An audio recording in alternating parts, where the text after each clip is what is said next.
मेरी आत्मा आप सबकी आत्मा को नमस्कार कहती है और आप सबका मेरे साथ जुड़ने का बहुत बहुत धन्यवाद। कल हमने देखा कि ब्रह्मा जी कौन है, जिसमें हमने देखा कि ब्रह्मा जी जो है उनके चार मुख हैं जो हमारे को वेद बताते हैं, और उन्हीं के चार हाथ हैं, वो कमल में बैठे हुए हैं। उनका वाहन हंस है, और उन्होंने मानस पुत्र पहले 10 पैदा किए, मुख से सरस्वती माँ को पैदा किया। और ये सब का प्रतीक भी हमने बताया कि आंख से अत्री जी पैदा हुए, हाथ से, फिर नाक से, है ना, अंगूठे से, इस तरह करके 10 मानस पुत्र पैदा हुए। तो जिसमें हमने जाना कि वह, और ब्रह्मा जी आप कहाँ से पैदा हुए? ब्रह्मा जी विष्णु जी की नाभि से उत्पन्न हुए, कमल के फूल में। अब हम उसी में हमने वहां पर देखा कि ब्रह्मा जी का पहले हाथ में क्या बता रहा है? वेद। वेद का हमने बोला कि वो चार वेद हैं। तो मतलब हम सब के हाथों में वेद होना चाहिए, मतलब हम सब वेदों के ज्ञाता होने चाहिए। तो हम सबको वेदों का ज्ञान होना चाहिए, जो हम गीता के थ्रू पा रहे हैं। और पूरा ज्ञान कंप्लीट कर लेंगे जब हमारी गीता कंप्लीट हो जाएगी। दूसरे हाथ में कमंडल बताया, मतलब हमारा जीवन कैसा होना चाहिए? सन्यासी की तरह। पर हम गृहस्थ आश्रम में भी रहे, पर कैसे रहे? सन्यासी की तरह। तो कमंडल हमको यह दर्शाता है। तीसरे हाथ में हमारे क्या था? अ, वर मुद्रा।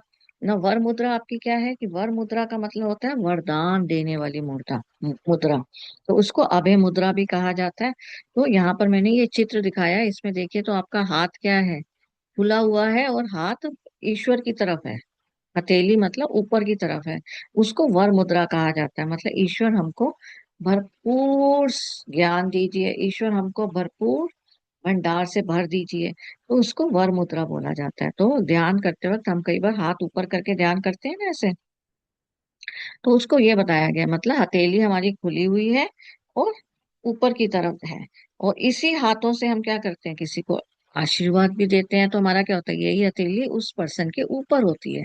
उसको हम बोलते हैं वर मुद्रा, जहां पर हमारी हथेलियां खुली हुई हैं और उंगलियां जो हैं हमारी ईश्वर से प्राप्त कर रही हैं, और धरती पे हम लोगों को आगे पास भी कर रहे हैं। तो यहाँ पर चौथी मुद्रा ये है वर मुद्रा। और पांचवा क्या दिखाया है उन्होंने? सूत्र। सूत्र का मतलब क्या होता है? धागा। तो अभी क्या है, हम ब्रह्मा जी से उत्पन्न हुए हैं, तो मैं भी ब्रह्मा जी से उत्पन्न हुई, आप भी ब्रह्मा जी से उत्पन्न हुए, हमारे बच्चे भी ब्रह्मा जी से उत्पन्न हुए, यही तात्पर्य है ना। मतलब हम सब क्या है? एक ही धागे के मोती हैं, एक ही धागे में पिरोए हुए हैं। तो सूत्र का मतलब ये है। अब ब्रह्मा जी ने पहले क्या पहले क्या पैदा किया थे? पहले उन्होंने चार, सनक, सनंदन, सनातन और सनत कुमार पैदा किए थे। अब इनको जब उन्होंने सृष्टि बनाने के लिए कहा, तो उन्होंने मना कर दिया। उन्होंने मना क्यों किया? उन्होंने कहा कि हम सृष्टि में जाएंगे, बनाएंगे, और उसके बाद हम जब दुखों से दुखी होंगे, फिर हम क्या चाहेंगे? मुक्ति का मार्ग। हम फिर से खोज के वापस क्या चाहेंगे? कि हम भ्रमलीन हो जाएं। तो इसलिए उन्होंने मना कर दिया। तो यहाँ पर उन्होंने फिर उसका क्या बनाया? 10 मानस पुत्र बनाए, जिन्होंने आगे हमारे लिए सृष्टि बनाने में कार्यभार संभाला। जिस तरह की अत्रि जी ने 3 गुण बनाए, रजोगुण, तमोगुण और सतोगुण। इसी तरीका से हर किसी ने एक एक कार्यभार संभाला। तो अब अगर हम ये सनक, सनंदन, सनातन और सनत कुमार जी को देखें, तो ये क्या है? चार बच्चों की तरह है, और जिनको बताया कि ये ऐसे के ऐसे ही रहते हैं। इसका आध्यात्मिक तात्पर्य क्या है? हमारी भी, अगर हम अपनी एज को देखें, तो हमारे में भी चार अवस्थाएं होती हैं। हमारे में पहले क्या होती है? बाल अवस्था, फिर युवा अवस्था, फिर गृहस्थ अवस्था, फिर वृद्ध अवस्था। अब हम इन चार अवस्थाओं में बच्चे के रूप में ही रहे, मतलब हमारा मन जो है वो बच्चे की तरह ही हर्ष से बना भरा रहे, आनंद से भरा रहे। उसको क्या दिखाया गया है? कि वो चार अवस्थाएं, जिसको हम इकट्ठा मिला के क्या बोलते हैं? सनकादिक। सनक प्लस आधि। ठीक है।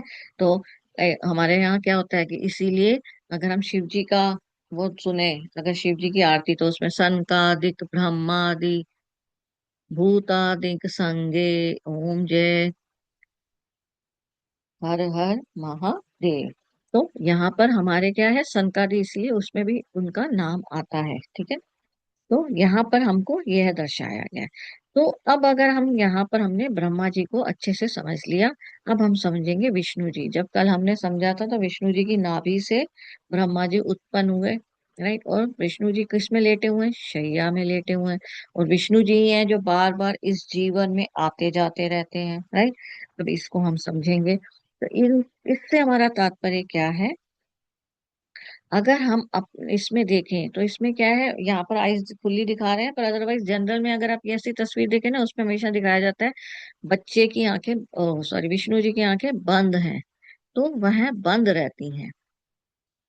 तो यहाँ पर अब इसको समझने के लिए सिंपल सा है। मन जो है प्रारब्ध लेके अंतरिक्ष से इस धरती पे आया, माता और पिता के थ्रू धरती पर आ रहा है। माता और पिता के थ्रू कैसे आ रहा है? मतलब पिता का जो वीर्य है और माता का जो रज है, मतलब एग, तो माँ का एग और स्पर्म दोनों जुड़ जाते हैं और एक एम्ब्रियो बनाते हैं, राइट। और वो एम्ब्रियो किसके अंदर होता है? माँ के गर्भ के अंदर एक क्या होता है, छोटा सा यूटेरस के अंदर एक थैली होती है जिसके अंदर एमनियोटिक फ्लूइड होता है, और वो एग जो है वीर्य से मिल जाता है और वो धीरे धीरे धीरे विकसित होता जाता है, जिसके अंदर कुछ अंग बनते जाते हैं, आंख, नाक, है ना, अंगूठा, हृदय, राइट, ब्रेन, स्पाइनल कॉर्ड, ये सब धीरे धीरे शिशु में बनते जाते हैं, बनते जाते हैं। और बच्चा वहां पर कैसे उस कनेक्टेड होता है माँ से? माँ की नाभि जो है बच्चे के साथ कनेक्टेड होती है उस एम्ब्रियो के अंदर। तो अगर हम इसमें देखें तो क्या दिखा रहा है? ये एम्ब्रियो के साथ कनेक्टेड है। तो कल मैंने ब्रह्मा जी के जो 10 सनकादिक पुत्र बताए थे वो क्या था? नेत्रों से अत्रि, मुख से अंगिरस, कानों से पुलस्त्य, मन से मारीची, नाभि। मतलब माँ के गर्भ में ये सारे अंग डेवलप हो रहे हैं, ये सारे अंग डेवलप हो रहे हैं, राइट। और मुख भी डेवलप हो रहा है जिसमें उसकी वाणी सरस्वती जैसी होनी चाहिए। और उसमें सनक, सनंदन, सनातन, सनत कुमार, हर अवस्था में उसमें बाल अवस्था अच्छी बनी रहे उसके अंदर, राइट। तो ये सारे हमारे उसके माँ के एम्नियोटिक फ्लूइड में बन रहे हैं। और विष्णु जी कहाँ है? क्षीर सागर में। तो एम्नियोटिक फ्लूइड क्या है? क्षीर सागर। तो माँ पिता को क्या बताया है? विष्णु और लक्ष्मी जी का रूप। माँ पिता और विष्णु और लक्ष्मी जी का रूप है, जिनके नाभि से अब क्या पैदा हो रहा है? एक ब्रह्मा पैदा हो रहा है। जिनकी नाभि से एक ब्रह्मा पैदा हो रहा है, और जैसे ही वो उस ब्रह्मा इस धरती पे आया, उसने आगे फिर से ही अपने एक ब्रह्मा पैदा किया। हम भी तो आगे बच्चे पैदा करते हैं, है ना। तो ये चीज उन्होंने यहाँ पर दर्शाई है। और अब वो लेटे कहाँ पर हुए? शैया पे। अब हम लोगों ने कई बार देखा होगा कुंडलिनी जो बोलते रहते हैं हम, तो कुंडलिनी क्या होती है? हमारी स्पाइनल कॉर्ड के नीचे फुआइल की तरह लपेटी हुई, सर्प को दिखाते हैं ना हम, उसमें सर्प की तरह वो लपेटी हुई नीचे है। तो वह कुंडलिनी जो है वो ये चीज दर्शा रही है कि उसके ऊपर जो है विष्णु जी लेटे हुए हैं। तो कुंडलिनी अभी नीचे है। और ये जो है आपके, ये क्या दर्शा रहे हैं? 10 इंद्रियां दर्शा रहे हैं। विष्णु जी इन 10 इंद्रियों पे काबू पा चुके हैं। और यहाँ पर क्या दिखा रहे हैं? माँ लक्ष्मी विष्णु जी के चरण दबा रही हैं। अब इसका तात्पर्य क्या है? लक्ष्मी एक्चुअली यहाँ पर क्या तात्पर्य है? लक्ष्य। हमारे जीवन में हमेशा एक लक्ष्य रहता है। हम बच्चा पैदा करते हैं, ये लक्ष्य हो गया। हम कार बनाते हैं, लक्ष्य हो गया। हम घर बनाते हैं, यह एक लक्ष्य हो गया। तो ये सब जो लक्ष्य हैं हमारे जीवन के, वह सब हमारे सर पर ना होने की बजाय हमारे चरणों में है। मतलब कि हम लक्ष्य के लिए कार्य कर रहे हैं, कर्म कर रहे हैं, पर हम उसके साथ लिप्त नहीं हो रहे हैं। इसलिए ऐसे हमको दर्शाया गया। तो यह हमारे को इस तरीके से समझाया गया है कि ये विष्णु का रूप है। तो मतलब हमारे अंदर जो एम्नियोटिक फ्लूइड है वो क्षीर सागर है। और उसके अंदर जब माँ की नाभि से उस बच्चे को पालन पोषण मिल रहा है, तो माँ एक ब्रह्मा उत्पन्न कर रही है।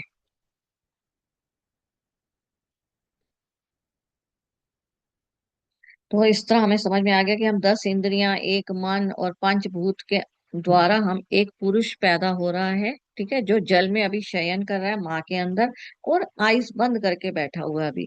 क्यों? क्योंकि अभी आइस तो बंद है उसकी। जब वो इस धरती पे आता है तब वो आइस खोलता है, राइट। तो वो नाभि के अंदर, नाभि के सरोवर में एक कमल पुष्प प्रकट हुआ, राइट, जिसको हमने प्रजापति ब्रह्मा जी कहा। इसको दोबारा मैं बता रही हूँ, 10 इंद्रियां, एक मन, पंचभूतों में बना, राइट, वो क्या है? एक पुरुष है जो जल में शयन करते हुए योग निद्रा का विस्तार किया, और उस प्रभु की नाभि सरोवर में एक कमल पुष्प प्रकट हुआ, उस कमल के प्रजापतियों के स्वामी को ब्रह्मा जी का।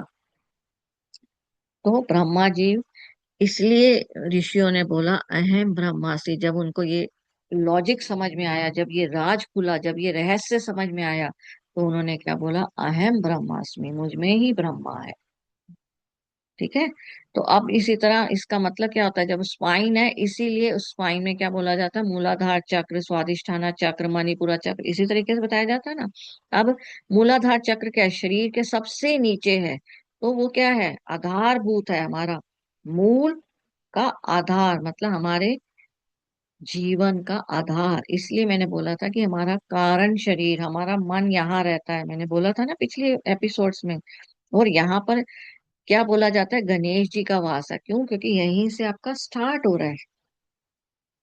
और गणेश जी हम क्या मानते हैं? जो प्रकृति में सबसे पहले जिनकी पूजा हो, तो इसलिए ये कहा जाता है। या इसको हम देवी काली जी से भी बोलते हैं। देवी काली जी क्यों? क्योंकि हम हमेशा क्या रहते हैं? अंधकार में रहते हैं, भय में रहते हैं। तो उस वजह से बताया जाता है कि हम देवी काली जो है वो अंधकार, काले रंग का दिखाते हैं ना देवी काली जी को। तो इस वजह से काली भी दिखाया जाता है। तो मूलाधार में ही आपका गणेश जी जुड़े हुए हैं, राइट। अब स्वादिष्ठाना क्या है? इसी के ऊपर है, जिसको हम जल चक्र भी बोलते हैं ना, जल तत्व वहीं बोलते हैं।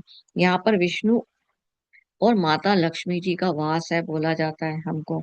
तो यहाँ पर हमारा स्वादिष्ठाना चक्र हो गया। मणिपुरा क्या है? नाभि है। अब नाभि में हमारा क्या है? नाभि से जब उत्पन्न हुए तो वहां से क्या हुआ? ब्रह्मा जी आए, तो इसलिए यहाँ पर कई बार ब्रह्मा जी का वास भी बोला जाता है। तो हमारे इसलिए चक्रा में, हर चक्र के हिसाब से बोला जाता है कि डिफरेंट डिफरेंट देवी देवता के साथ जुड़ा हुआ है। तो ब्रह्मा जी ने जब सृष्टि की, अब रचना की, हम सबको बनाया। जब हम सबको बना रहे हैं तो वही रूप क्या हो गया? विष्णु। माता पिता क्या है? विष्णु है, और हम ब्रह्मा जी को बना रहे हैं। फिर ब्रह्मा जी फिर से वो विष्णु बन गए, और उन्होंने एक और ब्रह्मा बनाए जो हमारे बच्चे हो गए, नहीं। तो इस तरीके से संसार चलता जा रहा है। इसलिए ब्रह्मा जी को हम मन कह सकते हैं, क्योंकि वो ही बना रहा है। तो इसलिए कई शास्त्रों में मन और ब्रह्म को एक ही कहा जाता है। और विष्णु क्या है? जो मेंटेन कर रहे हैं, राइट, इस प्रोसेस को मेंटेन कर रहे हैं। और शिव क्या है? जो हमें बोला जाता है मरने जी का देवता, डिस्ट्रॉयर। अब वो उसका तात्पर्य क्या है? जब हमारा माँ के गर्भ के अंदर एक एग और वीर्य जब मिला, तो वो क्या हुआ? एक बीज जो एक पूरा बच्चा बन गया। तो बीज खत्म हुआ तो बच्चा बन गया, बच्चा खत्म हुआ तो वापस आत्मा बन गई। इसलिए उनको हम शिव बोला जाता है। तो शास्त्रों में ब्रह्मा विष्णु शिव इस तरीके से बताया जाता है। तो यहाँ पर इसीलिए हमारा बोला जाता है ना, मूलाधार चक्र भूमि तत्व, स्वादिष्ठान चक्र जल तत्व, मणिपुरा चक्र अग्नि। तो यहाँ पर क्या है? स्वयं का स्थान। इसीलिए बोला जाता है स्वयं का स्थान, क्योंकि माँ के नाभि से कनेक्ट होता है बच्चा, राइट। तो इस तरीके से ये बोले गए हैं। ये थोड़ा ना कि सचमुच में वहां पर कोई भूमि तत्व ही है, वहां पर कोई जल पैदा मिलेगा। अब इसको सिर्फ इस समझाने के तात्पर्य से यहाँ पर बोला जाता है कि यहाँ पर अग्नि तत्व है, यहाँ पर जल तत्व है, और यहाँ पर भूमि तत्व है। तो ये अब आपको यहाँ पर इससे ज्ञान हो गया, तो अब आपको समझ में आ रहा है कि अग्नि तत्व, जल तत्व, भूमि तत्व, या ये जो मूलाधार, स्वादिष्ठाना, मणिपुरा कहा जा रहा है, ये सब क्या है? ये सब हमको दर्शा रहे हैं कि विष्णु जी और ब्रह्मा जी को, है। तो यहाँ पर मैंने इसलिए बताया है कि मूलाधार में हमारा क्या बताया जाता है? 4 पंखुड़ियां। अगर आप कई बार मूलाधार का गूगल भी करके देखेंगे ना, तो वहाँ 4 पंखुड़ियां बताए जाते हैं, और जो क्या होते हैं? पंखुड़ियां कमल की बताई जाती हैं। और ब्रह्मा जी में हमने देखा है कि कमल का मतलब क्या है? सत्य, सत्य है ना, कि कमल जो है सब मैलों से भी परे है। तो यहाँ पर चार पंखुड़ियां क्या है, मन बुद्धि चित्त अहंकार। तो मूलाधार में चार पंखुड़ियों का कमल है जो हमें बता रहा है मन बुद्धि चित्त और अहंकार, मतलब इन सब के ऊपर विजय प्राप्त कर लेंगे। तो आप कहाँ पहुंच गए, आपने मूलाधार के चक्र सारा खोल लिया। राइट। तो हमें बस क्या है, हमें अपनी अवेयरनेस बढ़ानी है कि हम कहीं राग द्वेष में काम तो नहीं कर रहे, हम कहीं अहंकार में लिप्त होकर काम तो नहीं कर रहे। अगर हमारे ये सब अवेयरनेस बढ़ गई तो हम क्या हो गए, मूलधारा से मूलाधारा चक्र हमारा एक्टिव हो गया। है। तो यहाँ पर मैंने यहाँ पर दिखाया हुआ है, ये स्वादिष्ठाना वाटर फायर यही दिखाया जाता है ना, हम लोगों को यही समझाया जाता है जो मैंने आपको समझा दिया ना। स्वादिष्ठाना का मतलब होता है स्वयं का स्थान, और यहाँ पर मैंने इसलिए बताया था अब चेतन मन होता है। राइट। अब मन यहाँ पर क्यों बताया गया, अब चेतन मन यहाँ पर, अब तात्पर्य क्या है, ये थोड़ा ना कि मन वहां सच में ऐसे मिलेगा आपको कोई चीज। पर मन, इसका तात्पर्य क्या है, क्योंकि मन में इच्छा उत्पन्न होती है तो हम बच्चा पैदा करते हैं, मन में इच्छा उत्पन्न होती है तो हम एक कार पैदा करते हैं, मन में इच्छा उत्पन्न होती है तो मन का ही काम हो गया ना ये सारे। तो इसलिए स्वादिष्ठाना चक्र में मन है। मनी मतलब गहना, और पूर का मत होता है स्थान।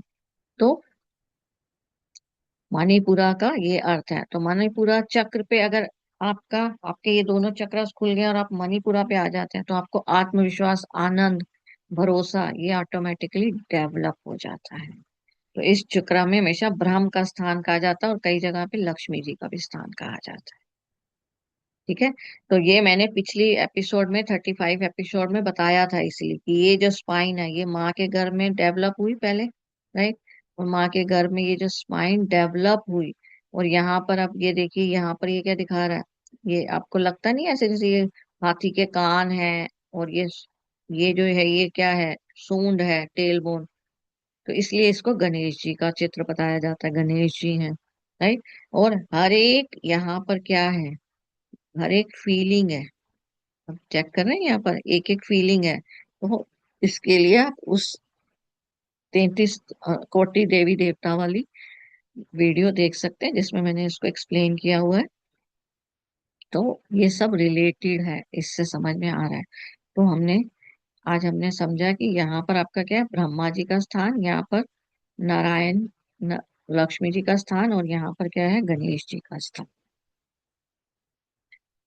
तो यहाँ से हमको लॉजिक समझ में आ गए हैं, जिससे हमने समझ में आया कि हमने क्या क्या इसको समझा है। तो हमने समझा विष्णु जी कैसे हैं, अहम ब्रह्मास्मि का रहस्य क्या है, और ब्रह्मा जी कौन है। इसी के साथ समाप्त करते हैं आज का। बहुत बहुत धन्यवाद।